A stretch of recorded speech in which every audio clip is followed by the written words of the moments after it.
الملح الحبيبات الصغيرة التي حكمت العالم. الملح صغير بالحجم، كبير بالمشاكل، يرفع ضغط الدم ويخفض جيوبك ويحكم التاريخ. خلينا نشوف شلون.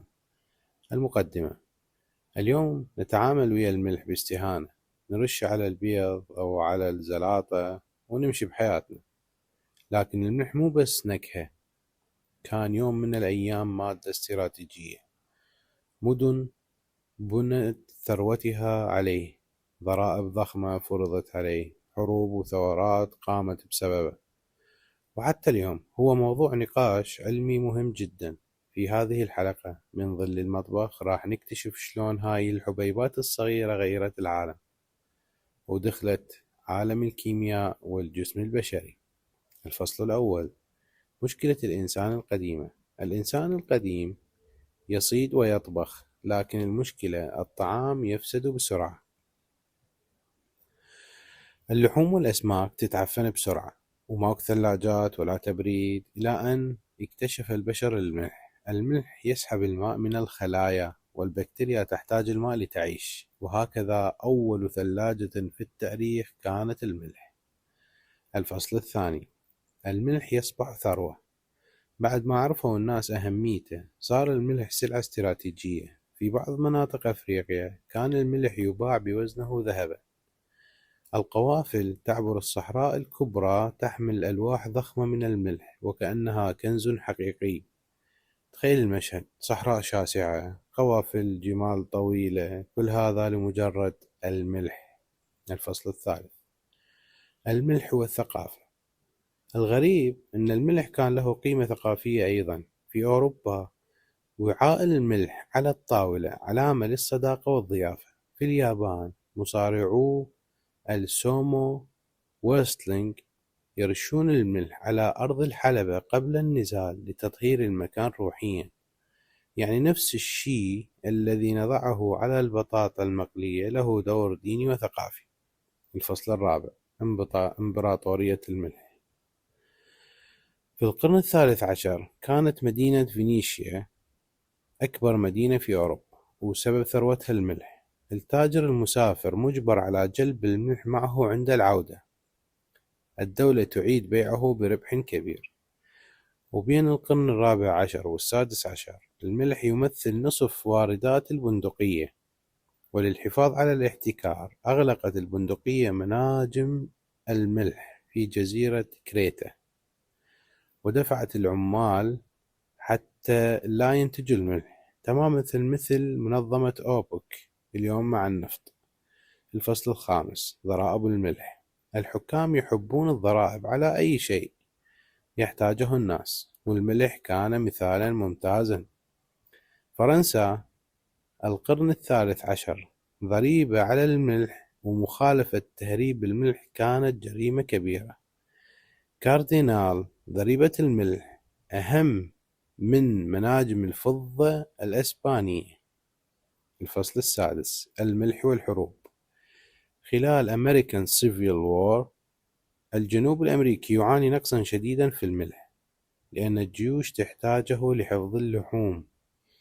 الجنرال ويليام شيرمان يعلن أن الملح مادة استراتيجية مثل البارود، يحاصر الموانئ ويدمر المصانع، والنتيجة سعر الملح ارتفع 50 ضعفا.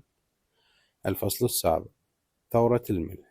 أشهر ثورة سياسية هي الهند 1930. الزعيم ماهاتما غاندي قاد مسيرة ضد ضريبة الملح البريطانية سولت مارش لمسافة 380 كيلومتر. وصلوا للبحر، أخذ حفنة ملح، كسر القانون البريطاني، واشتعلت الاحتجاجات الضخمة. المرة القادمة تتذكر الثورة أحيانا تبدأ بحفنة ملح مو برصاصة. الفصل العلمي: ماذا يفعل الملح؟ الملح الذي نستخدمه هو كلوريد الصوديوم NaCl. الصوديوم معدن نشط والكلور غاز سام، لكن عندما يتحدان يصنعان مركب آمن هو الملح. كيف يجذب الماء؟ الملح يسحب الماء عبر ظاهرة الإزموزية، الماء يتحرك من الخلايا باتجاه الملح ليوازن التركيز. هالشي يقتل البكتيريا. يفسر لماذا يخرج الماء من الخيار أو الباذنجان عند وضع الملح عليه. الملح داخل جسم الإنسان. الصوديوم ضروري لنقل الإشارات العصبية وانقباض العضلات وتوازن السوائل وضربات القلب. توصي منظمة World Health Organization باستهلاك يومي أقل من 2000 ملغرام. بدون كمية كافية الجسم ما يشتغل صح. كمية زائدة تجذب الماء داخل الدم وتؤدي إلى ارتفاع ضغط الدم. دراسات مهمة توضح أن تقليل الملح يخفف ضغط الدم، لكن المشكلة الرئيسية اليوم في الأطعمة المصنعة هو المملحة التي على الطاولة. الخبز والوجبات الجاهزة تحتوي على كميات ضخمة من الملح.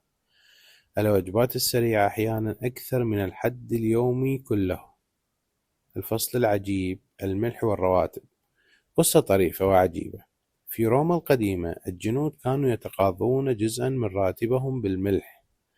أصل كلمة سالاري من سالاريوم أي راتب الملح، يعني أن الملح كان ثروة حقيقية للجندي ومصدر حياته اليومية. تخيل تأكل وتعيش بفضل الملح، وبدون الملح لا راتب، لا طعام، لا حياة.